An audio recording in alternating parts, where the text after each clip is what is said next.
Aquí comienza Reencuentro, una cita con nuestra tradición y los temas de la actualidad a la luz de la Torá. Reencuentro le propone un encuentro con el judaísmo. Conduce Alberto Rusco Lequier.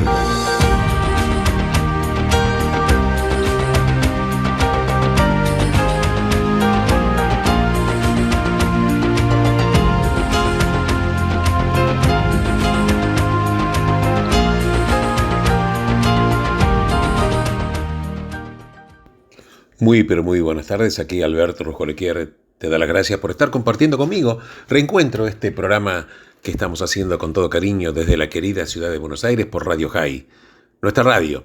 Gracias por estar conmigo y, como siempre digo, tratamos y trataremos de salir de este encuentro más ricos que cuando lo hemos comenzado. ¿Por qué? Porque vamos a beber en los exquisitos e inagotables manantiales de sabiduría de la Torá para que sepamos cómo conducirnos aquí en este camino de la vida. Como está escrito, el que está enganchado arriba seguramente no se cae aquí abajo. Muchísimas gracias. Te quiero recordar que, claro, hoy es el día 1 de Elul del calendario hebreo del año 5783 y el horario para prender velas de Shabbat está establecido a las 18 horas 7 minutos y el Shabbat termina mañana a las 19 horas 4 minutos. Recuerdo una vez más que este es el horario solamente de la ciudad de Buenos Aires porque cada ciudad tiene un horario diferente. Bueno, ya estamos absolutamente lanzados. Bueno, la verdad que la parashá de esta semana, la porción de la Torá, que vamos a hacer un pequeño compendio y luego vamos a ver cómo incorporamos estas enseñanzas a nuestra vida diaria. Bueno, la parashá de esta semana se llama Shoftim, que quiere decir jueces. Ahí se habla de que Moshe instruye al pueblo de Israel para designar jueces y policías en cada ciudad. Y ahí viene la frase que ya es conocida: justicia, justicia perseguirás. Tzedek, tzedek tirdov. Y les ordena así al pueblo de Israel que hagan esto, que designen jueces, que designen policías y que deben administrar la ciudad sin corrupción, ni siquiera con favoritismo. Habla también de que los crímenes tienen que ser investigados meticulosamente y la evidencia tiene que ser examinada a fondo. Tiene que haber un mínimo de 2 testigos verosímiles para condenar a una persona o eventualmente castigarla. Está escrito que en cada generación, dice Moshe, habrá personas encargadas de interpretar y aplicar las leyes de la Torá. De acuerdo a la ley, así está escrito, que ellos te enseñarán y el juicio que te instruirán harás. No te desviarás de lo que te dirán ni a la derecha ni a la izquierda. Y vos sabés que esta porción de la Torá, que es Shoftim, insisto, que quiere decir jueces, incluye también prohibiciones contra idolatría, contra brujería y las leyes que gobiernan la denominación de un rey. Y también habla de crear ciudades de refugio para el asesino no intencional. Y también se explican leyes de la guerra, la excepción de ir a la guerra de quien recién se casó, el que construyó una casa o plantó un viñedo o es temeroso y de corazón suave. Y también la exigencia de ofrecer la paz antes de atacar una ciudad. La prohibición de destruir injustificadamente algo valioso. Y esto está ejemplificado, por ejemplo, por la ley que prohíbe cortar árboles frutales durante el sitio de una ciudad. Bueno, estos son, la verdad, los aspectos fundamentales de esta parashá. También habla un procedimiento especial que hay que seguir cuando una persona es asesinada por un asesino desconocido y su cuerpo es encontrado en el campo, que resalta la responsabilidad de la comunidad y sus líderes, no solo por lo que hacen, sino también por lo que podrían haber prevenido que ocurra. Fíjate vos en esta mínima, pequeño resumen, la cantidad de riqueza que hay para sacar absolutamente y investigar y aprender absolutamente. Y, por ejemplo, también aprendemos que cuando dice tzedek, tzedek tirdov, tirdov quiere decir perseguirás, no dice justicia, justicia obtendrás. ¿Qué quiere decir? Perseguir la justicia es una tarea activa. Absolutamente, es un esfuerzo, es una tarea. Tenemos que buscar y luchar para tener justicia. Y también habla, por ejemplo, de los reyes. Por ejemplo, la parashá habla de los reyes y también de las 3 cosas a las que estaba expuesto un rey en el mundo antiguo. Ahí habla que el rey, por ejemplo, no debe acumular muchos caballos, muchas esposas, ni siquiera mucha riqueza, porque son las 3 trampas en las cuales posteriormente cayó el rey Salomón. Y luego la Torá entrega el mandamiento de que todo rey de Israel tiene que escribir un Sefer Torah, un libro de la Torá, y llevarlo siempre con él.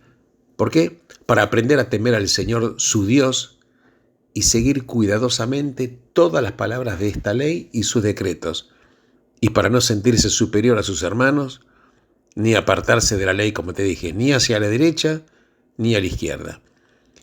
Porque si a un rey, a quien todos deben honrar, se le ordena ser humilde, porque se le dice no sentirse superior a su pueblo, ¿cuánto más tenemos que serlo nosotros? Esta es una de las revoluciones genuinas que trajo el judaísmo a la espiritualidad. La idea de que un rey en el mundo antiguo debía ser humilde, claro, hubiera sido motivo de risa en ese tiempo. Podemos ver todavía hoy, en las ruinas, en las reliquias de la Mesopotamia y Egipto, una serie casi interminable de monumentos que fueron creados por la vanidad de los gobernantes en honor a ellos mismos.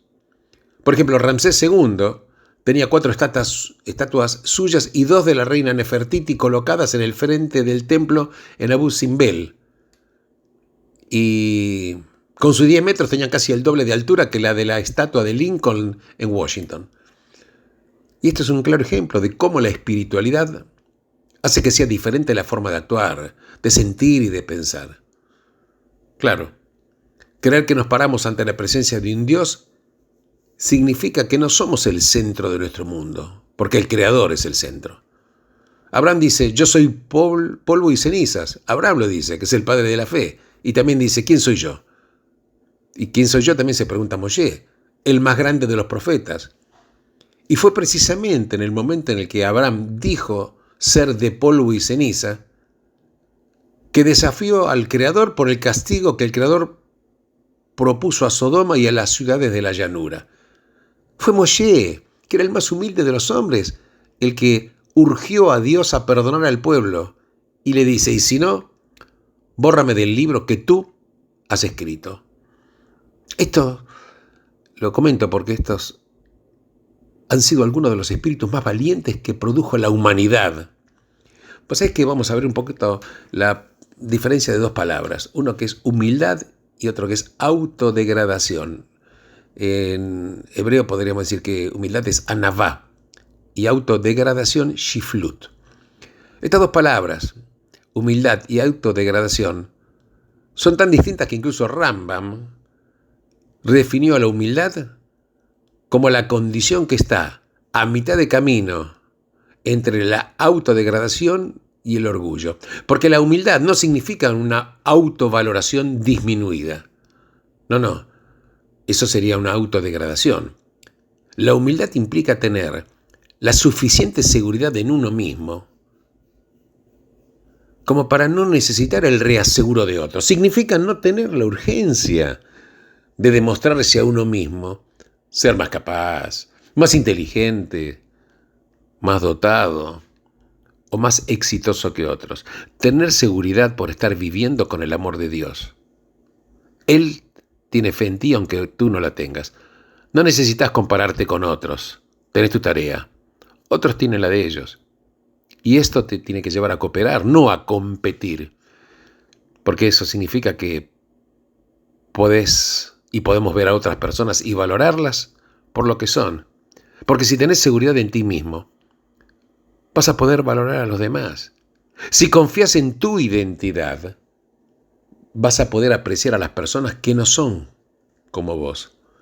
Porque cuando colocamos al yo en el centro de nuestro universo, eventualmente transformaremos a todo y a todos en un medio para nuestros fines.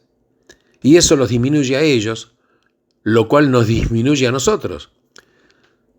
La humildad significa vivir a la luz de lo que es más grande que yo.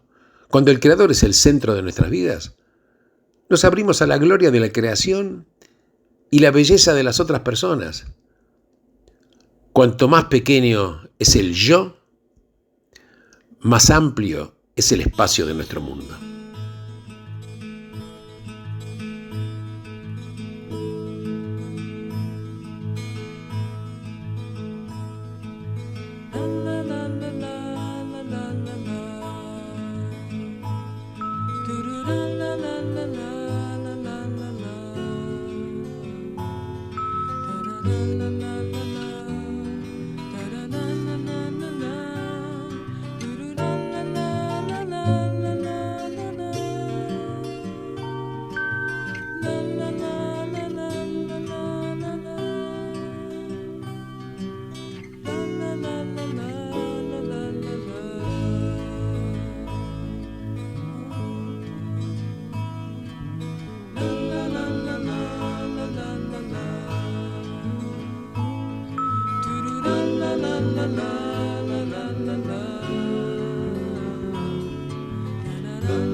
Continuamos con el análisis de la Parashá Shoftim. Fíjate, cuando hablamos de jueces, lo importante que es hablar en consecuencia de la ley, de quién aplica la ley y qué tipo de liderazgos existen. Fíjate vos en el mundo cuando hay sociedades que están prácticamente desintegradas, en luchas fratricidas totalmente, el valor que tiene la ley, porque la ley es ese elemento tan fundamental que es el que permite el contrato social. Un contrato social implica que tiene que existir una ley y tiene que haber una autoridad para aplicar la ley. De otra manera sería absolutamente imposible la convivencia. Por eso es fundamental la ley. Claro que a veces en esta modernidad del ser humano habla de la libertad como si fuera un pasaporte de indemnidad para hacer cualquier tipo de locuras. Y la verdad que tiene que haber ciertas limitaciones para poder respetar el espacio de otro y que la sociedad en sí sea vivible. Y como te estoy hablando de la Parashá Shoftim, también te quiero decir que es la fuente clásica de 3 tipos de liderazgo que hay en el judaísmo. Y estos tipos de liderazgo en el judaísmo está llamado por los sabios como las 3 coronas. ¿Cuáles son las 3 coronas? La corona del sacerdocio, la corona del reinado y la corona de la Torá. Esta es la primera declaración en la historia del tema de los principios, que incluso la expuso Montesquieu en el siglo XVIII en el espíritu de las leyes, que lo llamó el esprit de loi, el espíritu de las leyes, que luego fue el factor fundamental en la Constitución norteamericana, por ejemplo, en lo referente a la separación de los poderes. Claro que cuando hablamos del poder en el ámbito humano, el poder se debe dividir, se debe distribuir, no debe concentrarse solamente en una sola persona o en un cargo. En el Israel de la era bíblica, claro que había reyes, había sacerdotes, había profetas, porque los reyes gozaban del poder secular y gubernamental. Los sacerdotes eran los líderes en el ámbito religioso, presidían los servicios del templo y otros rituales, y eran quienes daban directivas en términos de santidad y pureza.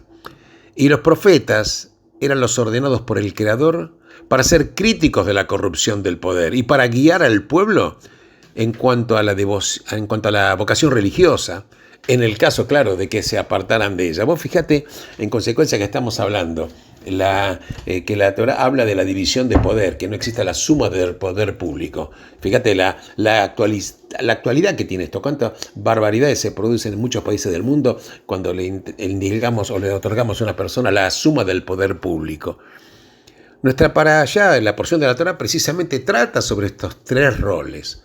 Te insisto, los 3 roles, que son el del sacerdocio, el del rey y el de la Torá. Pero sin duda, la que más llama la atención, entre otras, es la sección de los reyes, por varias razones.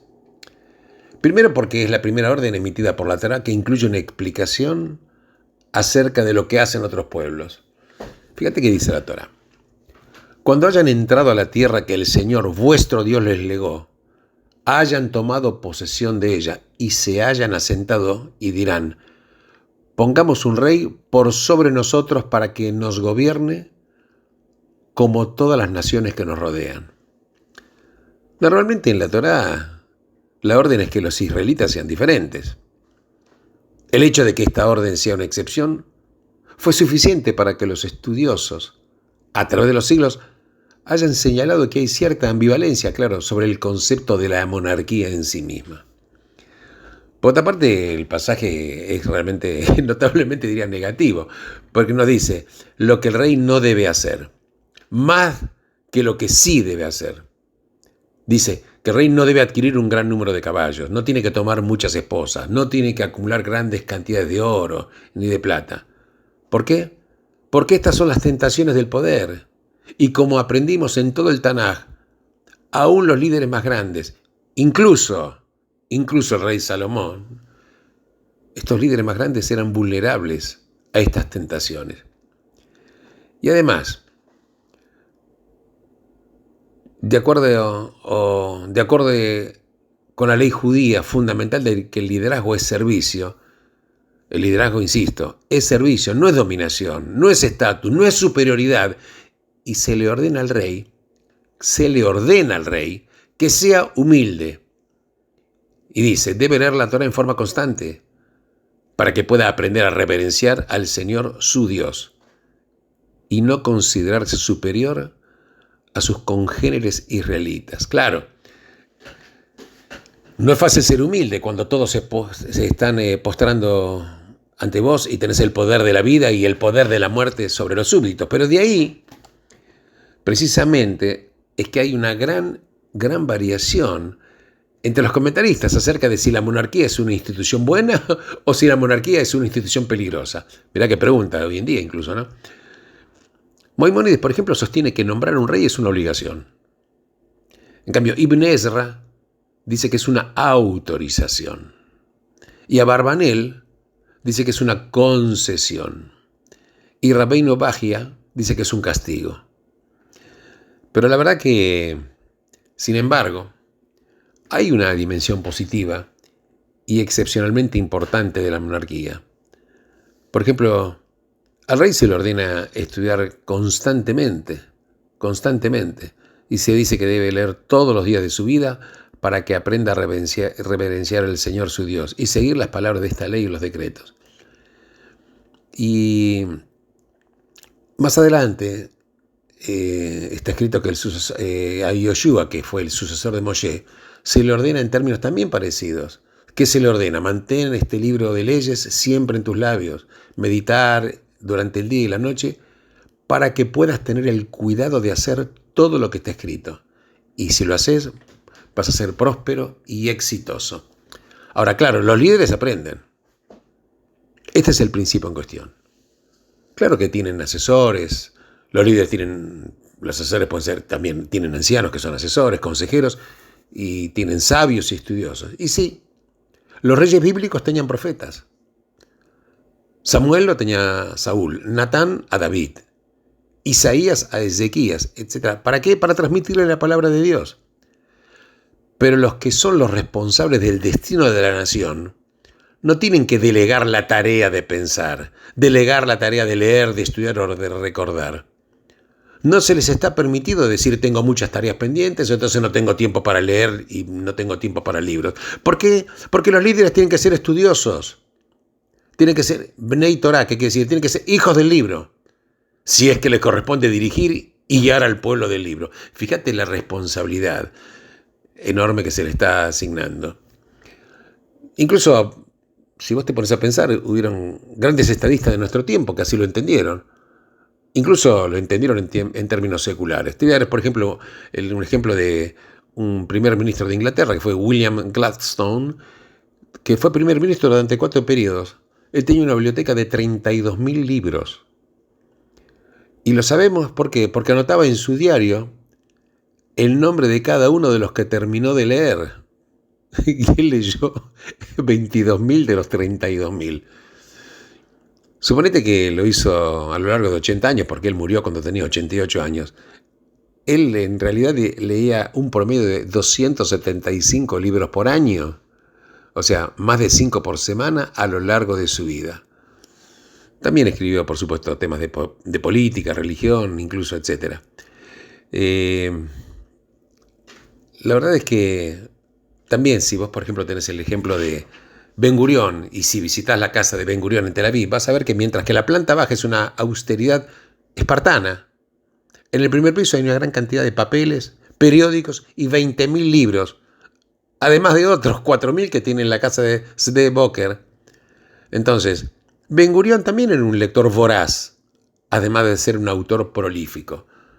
Antes de dedicarse a la política, por ejemplo, Benjamín Disraeli fue un escritor famoso. Disraeli fue primer ministro en Inglaterra. Winston Churchill, por ejemplo, escribió casi 50 libros.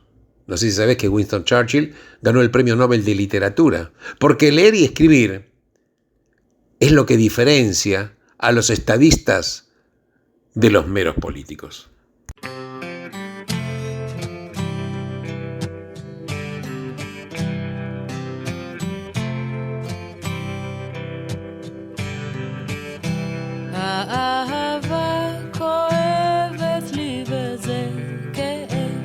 שאין לו כבר מקום אצלי בלב צפוף שלא ממש נחוץ לי, מיותר, ולא נחוץ לי עוד כעת לזכור שאחרי החום מגיע קור, שרוך נמתח ומתקשח וכופה, והיפה לא לתמיד נשאר יפה, והירוק המלבלב הלא ייבול, כי בכיוון אחד הולך הכל.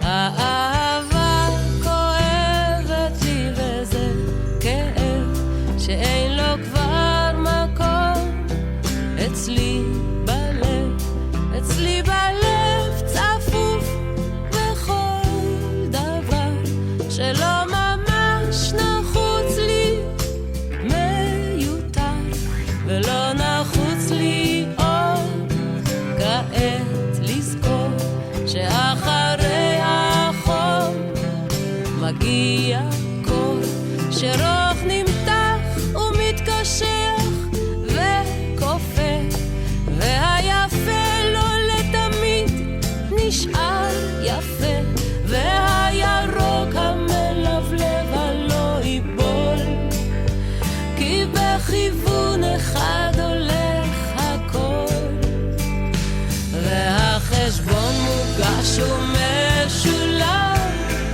אצלי בלב צפוף מדי בשביל כולם, וגם לחוץ מאוד לי קצת שלווה, ואי אפשר שעוד תכאב לי אהבה.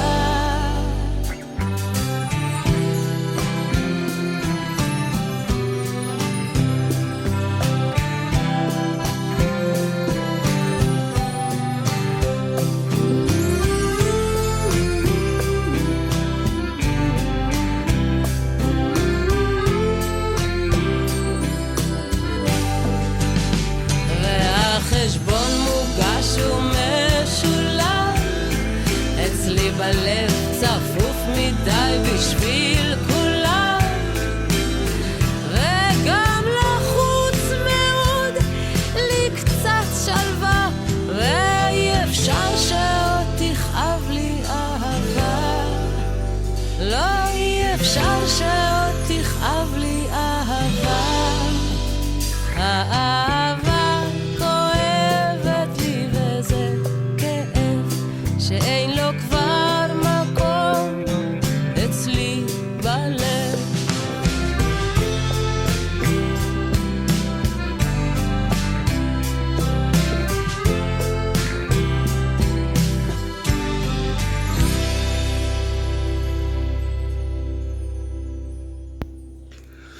Bueno, seguimos con el análisis de esta para allá, Shoftim, jueces.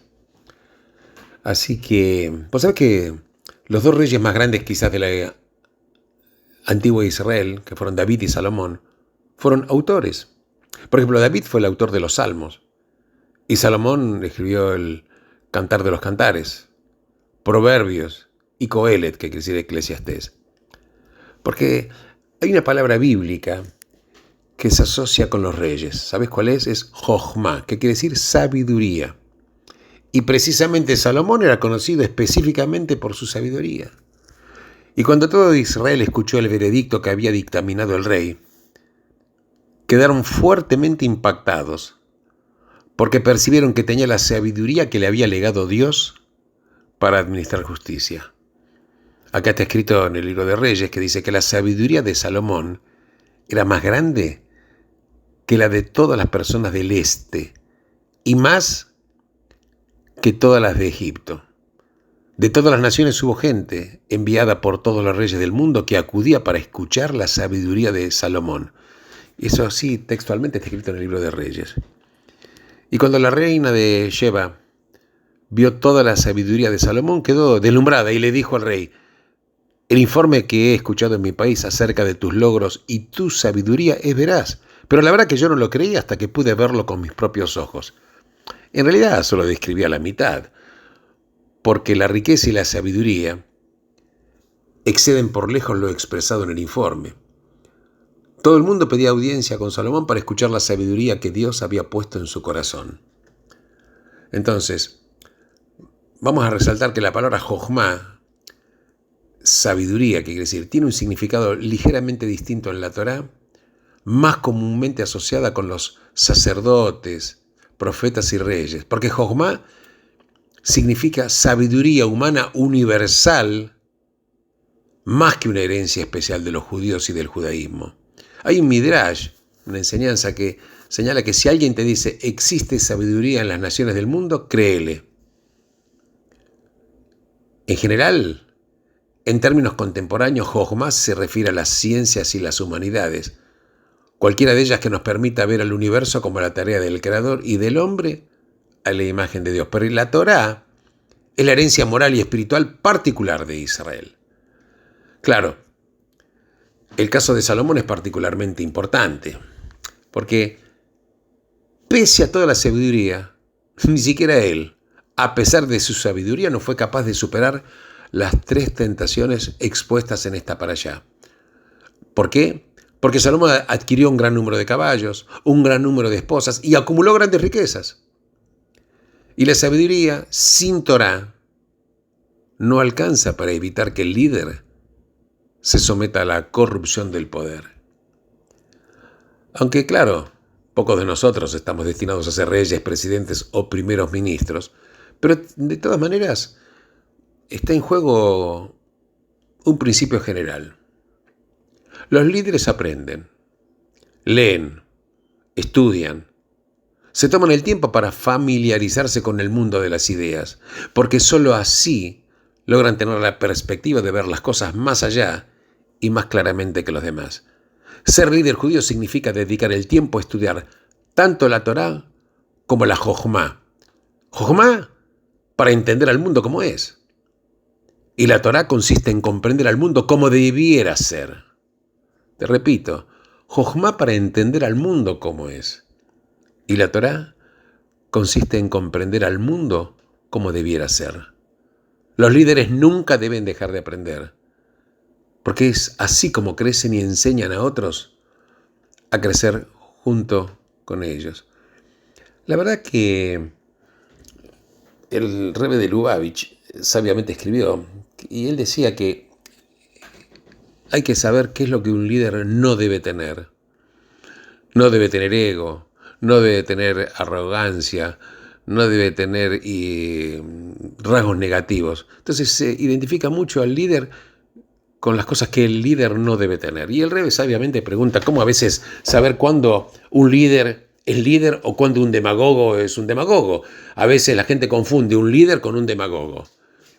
Y el Rebbe da sabiamente una idea, una respuesta, me parece edificante.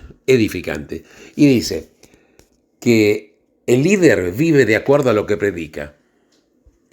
Y el demagogo nunca vive de acuerdo a lo que predica. Fíjate vos en este mundo de la modernidad, cuando nosotros hablamos de líderes acá confundimos líderes muchas veces con demagogos. El que conduce una nación o los destinos de un país puede llegar a ser muchas veces un demagogo, pero nosotros lo decimos que es líder.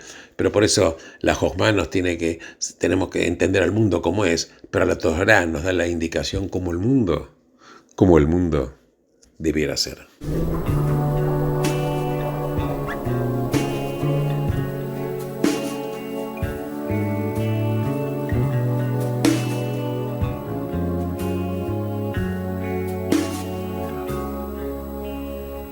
מאז שנפגשנו היה לי ברור שזו התחלה מתוקה של סיפור. מרגע לרגע הבנתי יותר שכאן זה התחיל ולא ייגמר.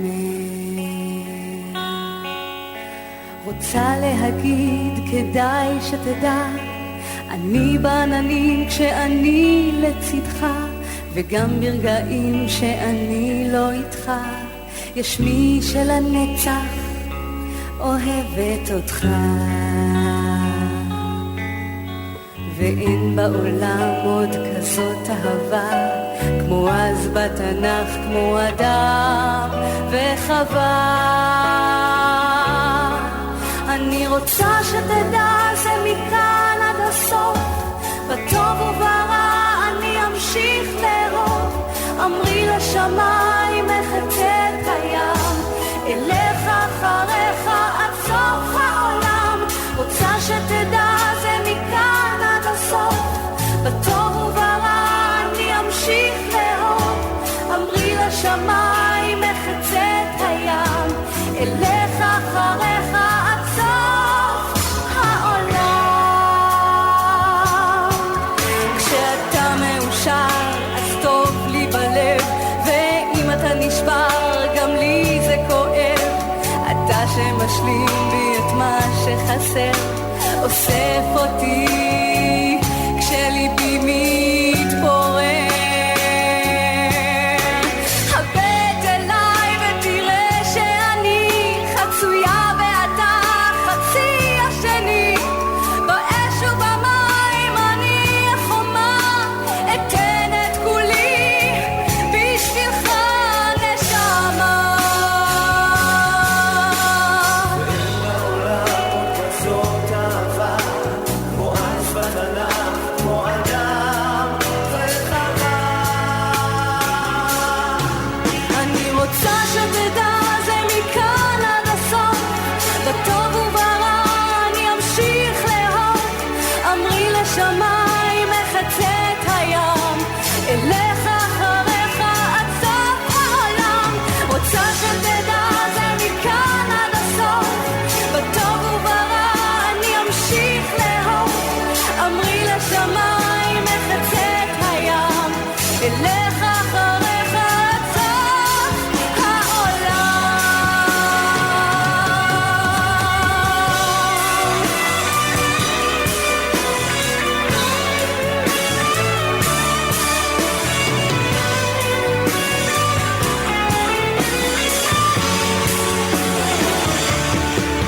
אני רוצה שתדע זה מכאן עד הסוף, בטוב וברע אני אמשיך לאהוב. אמרי לשמיים מחצה את הים, אלך אחריך עד סוף העולם. רוצה שתדע זה מכאן עד הסוף, בטוב וברע אני אמשיך לאהוב.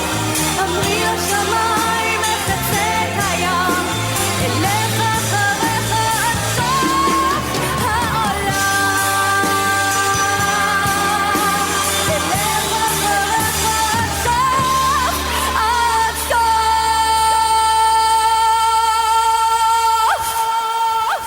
Fíjate en esta parashá, las enseñanzas maravillosas que tiene. Hablamos de reyes, hablamos de jueces, hablamos del poder, hablamos de organizar las sociedades en base a un contrato social que solamente puede vivir con la ley.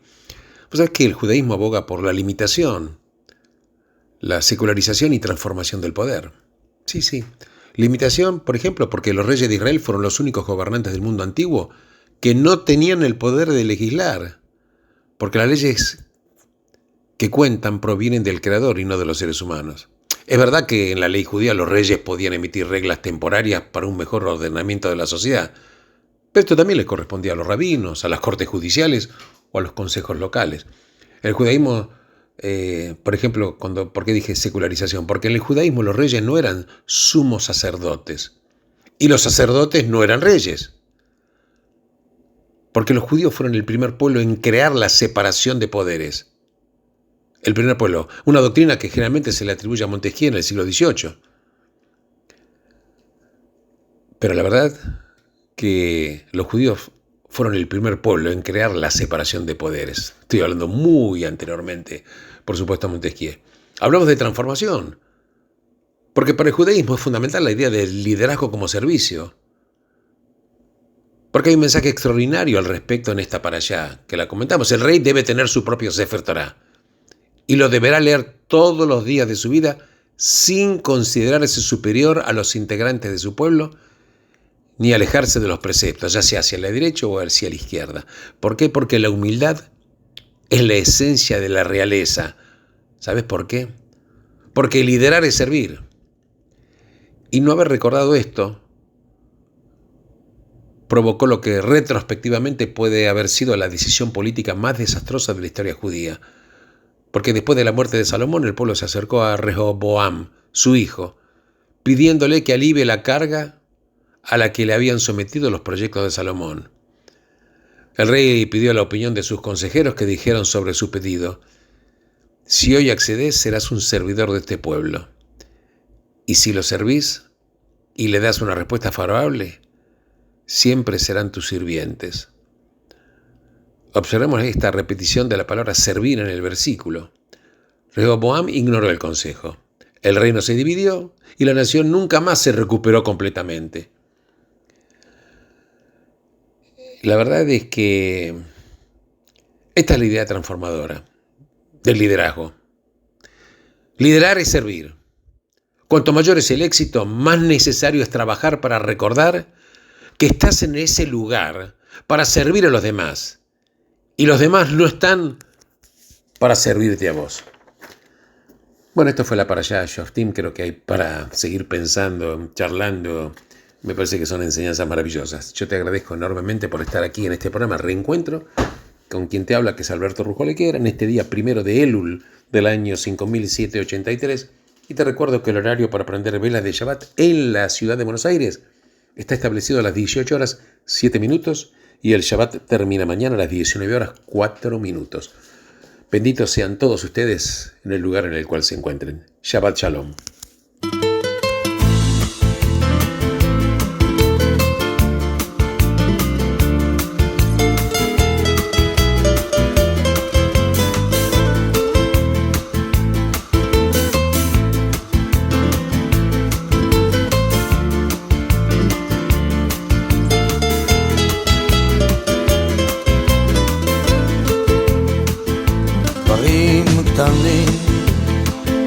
דברים פשוטים וקצת הפתעות באמצע הדרך, זמנים חולפים ומשתנים.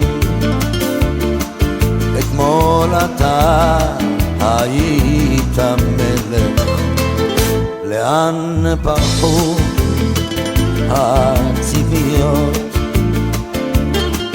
ואיך נשארת בלי תשובה, עוד לא הספקת לעשות. ומה נשאר מכל העבר? הכל תלוי בך חבר, היה חזק אל תישבר, אל תיתן לעצמות בך לפגוע, היה חזק ותתגבר. הכל תלוי בך חבר, היה חזק אל תישבר, אל תיתן לעצמות בך לפגוע, היה חזק ותתגבר.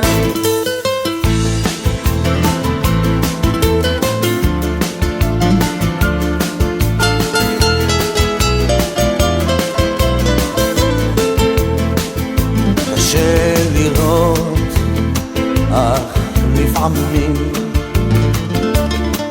גלגל נסגר באמצע הסיפור, ואין כבר כוח לגופך יותר למשוך. יכולת לוותר אבל לך אסור. הכל תלוי בך חבר, היה חזק אל תישבר, אל תיתן לעצמות בך לפגוע, היה חזק ותתגבר. הכל תלוי בך חבר, היה חזק אל תישבר, אל תיתן לעצמות בך לפגוע, היה חזק ותתגבר. המסקנה חבר, אסוף את כל הכוח, קל יותר לדבר כשהפחד משתחרר. למרות הכל אתה מבין שזו הדרך, היה חזק חבר, היה חזק. הכל תלוי בך חבר, היה חזק אל תישבר, אל תיתן לעצמות בך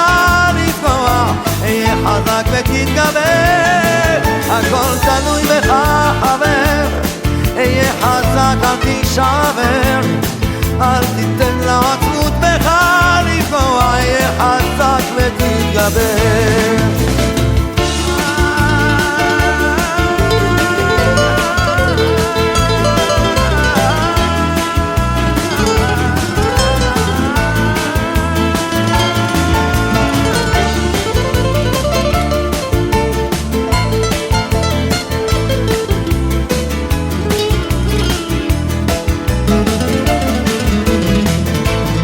הכל תלוי בך חבר, היה חזק אל תישבר, אל תיתן לעצמות בך לפגוע, היה חזק ותתגבר. הכל תלוי בך חבר, היה חזק אל תישבר, אל תיתן לעצמות בך לפגוע, היה חזק ותתגבר.